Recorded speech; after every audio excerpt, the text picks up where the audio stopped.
ॐ सोमनाथाय नमः। ॐ मल्लिकार्जुनाय नमः। ॐ महाकालेश्वराय नमः। ॐ ओंकारेश्वराय नमः।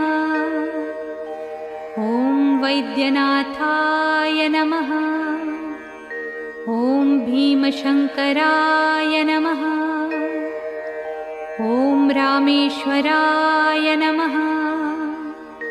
ॐ नागेश्वराय नमः। ॐ विश्वेश्वराय नमः। ॐ त्र्यंबकेश्वराय नमः।